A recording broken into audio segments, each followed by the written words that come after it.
Eu tenho certeza que você tem diversos motores universais na sua casa, mas talvez não sabe como eles funcionam. Para quem não conhece, o motor universal é um motor que aceita tanto tensão contínua quanto tensão alternada, isso sem precisar fazer nenhuma alteração mecânica, que nos mesmos terminais de conexão você pode ligar tanto tensão contínua quanto tensão alternada, e por isso ele é conhecido como motor universal. Ele é diferente do motor de corrente contínua, diferente do motor de corrente alternada também. Existe um circuito próprio para esse tipo de motor aqui, para que ele possa funcionar com essa característica aí de poder aceitar tanto tensão contínua quanto alternada.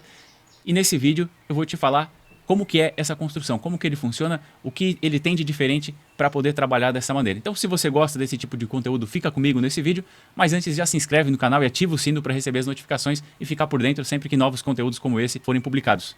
Pessoal, eu vou utilizar esse motor aqui para poder exemplificar, mas antes de mostrar as conexões aqui, eu prefiro desenhar o esquema dele para que você entenda, e aí essas conexões aqui vão passar a fazer mais sentido.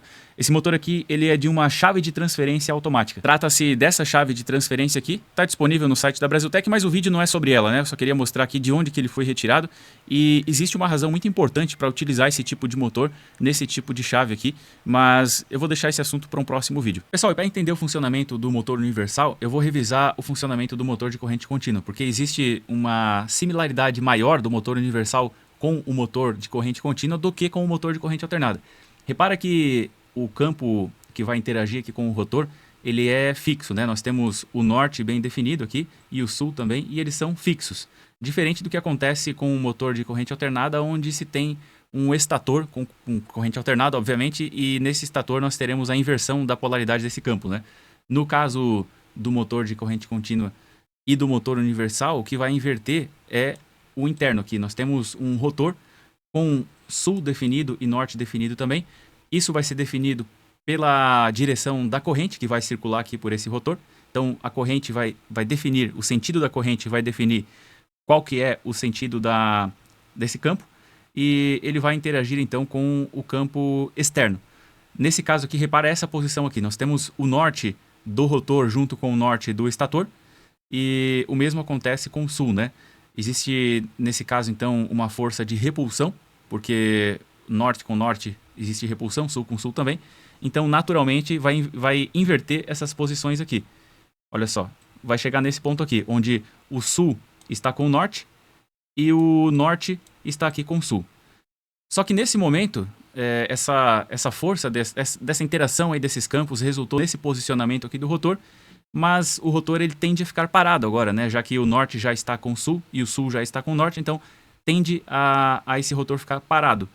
Mas se inverter os cabos aqui do rotor, vai inverter também a polaridade desse rotor, e nós teremos novamente um movimento aqui de meia rotação, né? Então esse meio giro aqui ele vai acontecer sempre que for invertido esses cabos aqui e, portanto, invertida também a direção da corrente e, consequentemente, da força magnética. Bom, não tem como alguém ficar invertendo esses cabos aqui toda vez que o motor dê meia volta, né? Então, para isso, foi desenvolvido um sistema de escovas, e essas escovas aqui vão deslizando por esse anel coletor. E quando chega o momento de virar aqui a posição, repara que inverte também a conexão aqui através do anel, né? Essa escova que desliza pelo anel aqui, ela alimenta ora essa parte aqui esse anel aqui, na verdade, né? Outra hora esse outro anel aqui. Na prática, nós não teremos só dois anéis assim, né? Isso aqui é uma simplificação somente para entender o funcionamento. São vários anéis e o rotor ele tem várias bobinas, mas para entender mais fácil aqui, é dessa maneira. Então, as escovas aqui elas servem justamente para fazer essa comutação que era feita manualmente no exemplo anterior, né? Acontece que o motor universal ele também tem escovas, também tem essa comutação no rotor, porém externamente nós temos um bobinamento também. Deixa eu desenhar aqui um esquema simplificado também, vou fazer uma simplificação, onde eu vou começar considerando a alimentação com tensão contínua para facilitar, e depois eu explico também como funciona com tensão alternada. Então, vamos supor que aqui eu tenho positivo e negativo. Eu vou pegar qualquer um desses, eu vou usar o positivo aqui, mas poderia ser um negativo também. Antes, deixa eu pegar um pincel um pouco mais fino aqui para poder mostrar o bobinamento. Ó. Saindo aqui de um dos polos, nesse caso positivo, eu vou ter uma bobina aqui que é de um dos lados do estator, e depois essa mesma corrente vai para o outro bobinamento também, que vai estar do outro lado, também faz parte do estator. Então repara que quando eu tenho uma corrente nesse sentido aqui, Isso aqui vai dar essas voltas nessa bobina e depois na mesma direção aqui nós teremos essa corrente nesse sentido aqui. O que isso aqui vai ocasionar? Esse mesmo sentido aqui de corrente e esse posicionamento dessas bobinas. Eu vou ter um campo que vai ser um campo magnético que ele vai ter uma mesma direção. O campo magnético das duas bobinas aqui vai ter a mesma direção. E nesse caso, com tensão contínua, ele vai ficar parado também. Não vai se inverter, não vai diminuir ou aumentar como aconteceria com a alimentação com tensão alternada, né? Alimentando com tensão contínua, então nós teremos um campo estável aqui que não vai variar e nem mudar de direção. Bom, eu vou ter também um rotor aqui e esse rotor ele vai ser bobinado e esse rotor ele vai ter 2 cabos e esses 2 cabos eles precisam receber alimentação para que uma corrente circule aqui por esse rotor e consequentemente nós tenhamos também um campo magnético, né? Como eu falei, existe um anel coletor, existem anéis coletores, na verdade, no motor universal também, e ele serve justamente para alimentar como é com o motor de tensão contínua, né? Nós temos esses anéis aqui, e nesses anéis vai deslizar uma escovinha de carvão. Dos 2 lados aqui nós teremos uma escovinha de carvão. E esse rotor aqui, por ele vai circular a mesma corrente que circula no estator. Então sai da escovinha de carvão aqui, chega aqui essa mesma corrente, né? Então nós teremos uma corrente nesse sentido.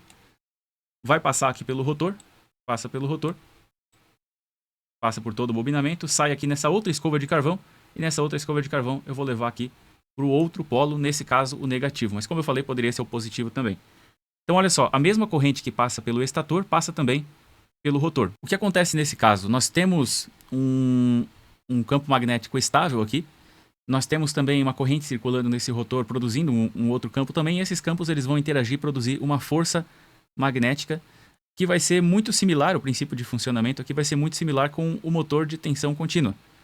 Reparem que no motor de tensão contínua nós não temos essa corrente circulando aqui, não tem um estator bobinado, né? No exemplo anterior não tinha um estator bobinado, mas o princípio de funcionamento é o mesmo, né? A diferença é que ao invés de utilizarmos ímãs permanentes, aqui nós temos a própria corrente que vai passar pelo rotor, ela passa antes pelo estator e por isso nós temos essa interação aqui dessas forças, mas é muito parecido, né? Se eu inverter a polaridade aqui, vai inverter a polaridade aqui dessa seta, essa seta aqui ela vai inverter porque inverte a polaridade aqui do estator, mas como a corrente é a mesma que circula, vai inverter também aqui no motor. Então, o motor, ainda que alimentado com uma polaridade inversa, ele vai ter um giro no mesmo sentido, porque não muda só o rotor, muda também o estator. Então, nesse caso, se eu inverter a polaridade da alimentação, pode inverter o campo aqui, o sentido dos campos aqui eles vão mudar, mas como muda tudo, então o sentido de giro do motor permanece o mesmo. Agora imaginem esse motor sendo alimentado com tensão alternada. Como eu falei, se inverter a polaridade, o sentido de giro do motor permanece o mesmo. E isso faz com que o motor ele possa ganhar aceleração e se manter rodando com tensão alternada da mesma maneira que aconteceria com tensão contínua. A diferença só nesse caso é que como a tensão ela não só inverte a polaridade, como ela também varia a sua intensidade. Olha só, nós temos uma tensão que passa hora pelo positivo, hora pelo negativo, né? O torque aqui ele vai acontecer no mesmo sentido, já que inverte tudo aqui, já que a corrente do estator é a mesma corrente do rotor. Nós teremos, se fizer um gráfico de torque aqui, ele vai no mesmo sentido. O que acontece é que como há uma variação da intensidade do módulo da tensão e, portanto, da intensidade da corrente, do módulo de corrente, o torque ele também varia. Então, nós teremos um torque pulsante. Diferente do que acontece com a tensão que vai inverter e a corrente também vai inverter, no caso do torque, não. O torque ele se dá no mesmo sentido, até porque se ele invertesse, o motor não ia rodar, né? Esse motor, o torque ele é construído por conta da inversão de todos o bobinamento aqui. Esse torque ele se dá no mesmo sentido, mas existe uma pulsação, podemos dizer assim. Se alimentar com tensão contínua, isso aqui não acontece. Esse torque ele vai ser uma linha reta, né? Ele vai ser linear. Agora, entendendo o princípio de funcionamento do motor e quais são as partes dele, vai ficar mais fácil para entender o que eu vou mostrar nesse motor que eu tenho aqui comigo. Então, a primeira coisa que se observa, que chama mais atenção aqui nesse motor, é que apesar dele ser um motor de tensão alternada também, dele funcionar em tensão alternada, nós temos os anéis coletores aqui dentro e as escovas de carvão, né? Característica de motor de corrente contínua. Esses coletores aqui, cada um tem um fio de conexão, por isso nós temos 4 fios aqui no total, né? Um deles vai em cada escova, esse preto aqui vai numa escova, no outro lado aqui, no outro fio, nós temos 2 fios, né? 2 fios de conexão. nós temos o branco na outra escova, então preto e branco são as escovas, e o azul e o vermelho são as conexões do estator, né? Lógico, a corrente que vai circular por todo esse circuito aqui é a mesma, conforme já foi mostrado, mas a maneira como você conecta isso aqui vai inverter o sentido de giro desse motor. Se mudar apenas a polaridade da alimentação, conforme já foi visto, não vai mudar o sentido do giro, mas esse motor, como eu já falei, ele saiu de uma chave de transferência. E na chave de transferência você precisa direcionar a carga para o lado da concessionária ou para o lado do gerador. E esse motor precisa conseguir girar nesses dois sentidos e por isso nós temos essas 4 conexões aqui. Se fosse um motor que girasse sempre no mesmo sentido, por exemplo, um aspirador de pó nem pode girar no sentido reverso, senão vai dar um estrago muito grande. Aí, se ele soprar de volta todo aquele pó que ele tem guardado, com certeza vai ser péssimo, né? Então ele sempre tem que girar no mesmo sentido, independente se lá na tomada você ligar num sentido ou no outro, né? Se inverter a tomada, o plug da tomada, ele sempre vai girar no mesmo sentido. E se fosse o caso desse motor girar sempre no mesmo sentido, eu poderia ter apenas 2 cabos de alimentação. Por que eu tenho 4 aqui? Porque eu consigo inverter o sentido da corrente que passa pelo rotor. E a corrente que passa pelo rotor, ela passa aqui pelas escovas de carvão, né? Então, esse cabo preto e branco aqui, se eu inverter eles, eu vou ter a inversão do sentido da corrente. Olha só. Vamos supor, pensando naquele esquema que eu representei lá no papel, uma das bobinas do estator, ela começa aqui em um desses cabos, né? Seja no azul, cada uma começa em um desses cabos, azul e vermelho. Então, vamos supor que eu alimento esse motor com o cabo vermelho aqui. Um dos polos aqui, seja uma fase, um positivo, um negativo, alguma coisa eu coloco aqui nesse cabo vermelho. A corrente ela passa por um dos enrolamentos, depois vai para o outro enrolamento e sai aqui no cabo azul. Lembra que a mesma corrente ela passa por um das bobinas do estator, vai lá para outra, essa mesma corrente sai aqui nesse cabo azul. Daqui do cabo azul eu tenho que conectar, considerando que eu estou alimentando a partir do vermelho, né? Não poderia alimentar a partir do azul, mas considerando que a alimentação está acontecendo no cabo vermelho, essa alimentação ela vai sair aqui nesse cabo azul. Do cabo azul eu tenho que ligar a corrente do rotor, né? Então eu posso ligar no branco, por exemplo, faço uma emenda aqui, faço uma conexão, a corrente vai entrar pelo cabo branco, passa pela escova, passa pelo rotor e sai no cabo preto. E o cabo preto eu utilizo então para alimentar. Nesse caso eu posso alimentar o motor com os cabos vermelho e preto. Essa é uma das maneiras que eu posso alimentar esse motor. Bom, se eu quero inverter o sentido do giro, o que eu vou fazer é o seguinte, eu vou conectar o preto com o azul e eu alimento a partir do branco, porque nesse caso o sentido da corrente do rotor ele vai estar invertido em relação à aplicação anterior, né? E por isso eu tenho um sentido de giro diferente. Eu até testei nesse motor aqui, eu já sabia do resultado, mas eu testei e inicialmente eu tinha feito a seta em um sentido, depois quando eu inverti o sentido de rotação, realmente o eixo rodou no sentido contrário e eu anotei aqui também através dessas setas, né? Esse estator aqui, ele tem chapas que separam, como um núcleo de um transformador, isso não seria necessário aplicando tensão contínua, porque não temos aqueles problemas das correntes de Foucault, né? Não temos as correntes parasitas, mas nesse caso, como esse motor também pode ser alimentado com tensão alternada, e normalmente é o que acontece, então as chapinhas aqui elas são separadas para amenizar esse problema com corrente de Foucault. Temos ainda um componentezinho aqui que vai proteger contra calor. Nós temos atuação em 85 graus, conforme está especificado aqui. Isso aqui tem que ficar próximo de uma parte quente, né? Eu não lembro agora na chave de transferência, provavelmente fica encostado aqui no estator. E quando ele esquenta além dos 85 graus, então isso aqui abre e isso está em série com as duas bobinas. Está entre a conexão de uma bobina e outra do estator. Então a corrente circula por um estator, passa aqui por esse componente, por esse bimetálico, e depois circula no outro estator também. Então, eventualmente, se isso aqui é um contato fechado, né?